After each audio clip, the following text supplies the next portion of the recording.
And I figure, well, if I look like that at his age, I won't be doing half bad, now will I?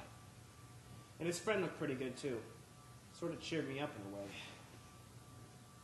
Anyway, they finished getting ready, and they went to the pool. When I finished getting ready, and I went to the pool. It was just the three of us and the attendant. And then the attendant yelled at me, "No trunks!" I didn't understand. Then I saw the two men swimming in the pool. They were naked. When they were naked in the pool like that, they didn't look so good. They looked fat. They looked like fish, like large, extinct fish.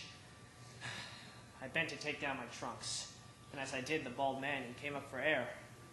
He just looked at me and kept looking. For a moment, I thought he was frozen solid in the cool water. And then I dove in, a perfect dive, with a flip and a spin. And as I came up for air, the bald man, I noticed, wasn't inside the pool anymore. He was standing by the poolside crying hysterically. His friend kept trying to calm him down. But the bald-headed man just kept crying. "Why are you crying?" his friend kept asking. It was the dive. It was the dive. Gene, why did that make him cry? Gene? Gene? Why did that make him cry? Gene? Gene? Because it was sad! Oh. I need you to tell me these sorts of things, Gene. I can't figure them out on my own. You think that my life is good, but it's not. Maybe it was once before, but it's not anymore. I used to be made happy by stupid things. Parties, money, people around me. I was vain. I was a peacock. I looked so hard in the mirror, but I didn't recognize myself. And I didn't recognize anything. I wanted to drown. I wanted to be covered over. And I found you. Make me famous, Gene. I want to be famous. But they can't know it's you. They can't know it's you. If they find out, it'll die like that. It panics me when you leave, and it panics me when you're here. Make me famous. I want to see how people photograph me and write about me, and I'll study it. And I'll live inside it.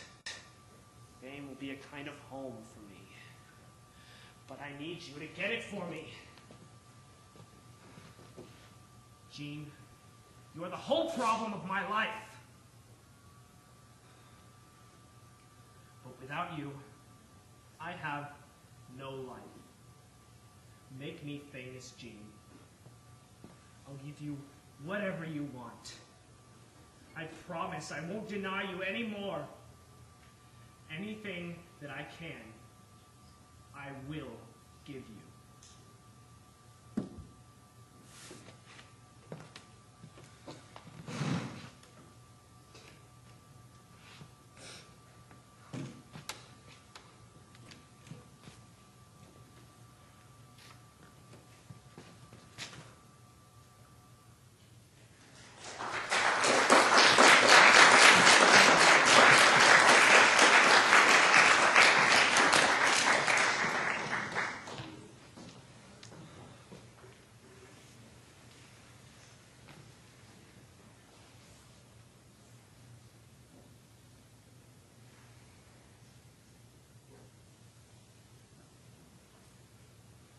Now the scene must be played beautifully. I don't know if I can do this. You don't have a choice. I'll stop writing if you don't. I'll go out on the street and find another benefactor. Or die. I don't care which. Very well. But what do I say? No, I write it out for you. You simply play out the scene. Now, Okay. you come up behind Portia.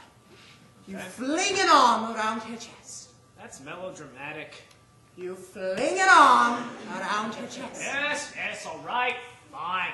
And you say, "Darling, I want you." I say what? Darling, I want you. I don't say that. You do. She would laugh in my face. Never. You're insane. No. You will say this. You will say, darling, I want you. She will be moved by the poetic simplicity of your expression. Fine. What's next? Then you turn her towards you. You kiss her on the arm, then the shoulder, then the neck, Right. then rise ever so slowly and whisper into her ear, be mine. Wait a minute. What? That won't work. It will work like a dream. Trust me on this. Like a dream. She will be out of here in 14 seconds flat. Nonsense. I promise you. Nonsense. I promise you. What do you say then? What do you say then? In circumstances like these, you're with a girl, there's a bed, you're alone, you're enchanted. What do you say?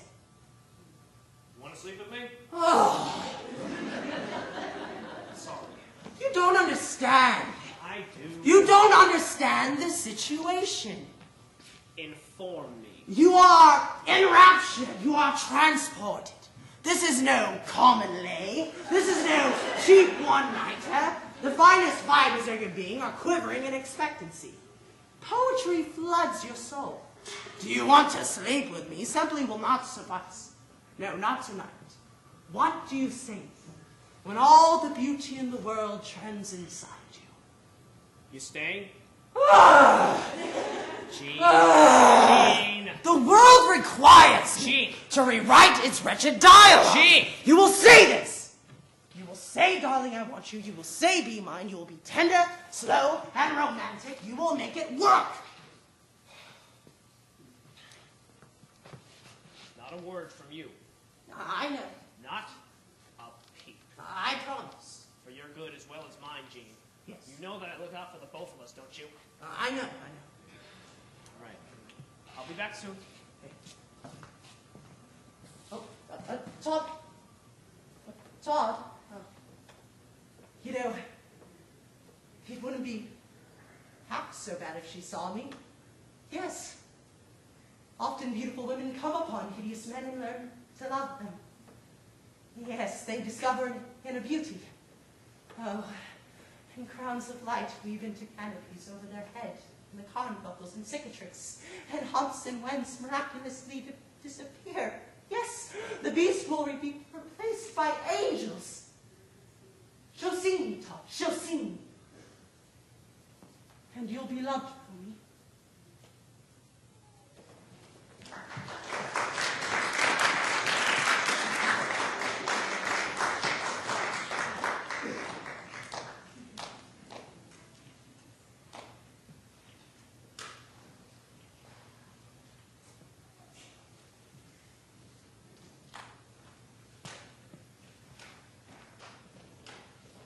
You were brilliant tonight, Todd. Oh, you didn't even have to speak. That's how brilliant you were. I loved we were at that place, and your face came floating up at me in patches. It was poetry, truly poetry. I was speaking to the big boys today, Todd. Really? They're very excited. They want to take you to lunch. Everything's mapped out, your whole itinerary. We've got the book, the jacket case ready. There are display cases all over the city, and your photographs on billboards all over town. All we need now is a book. I work slowly. Oh, no matter, I have faith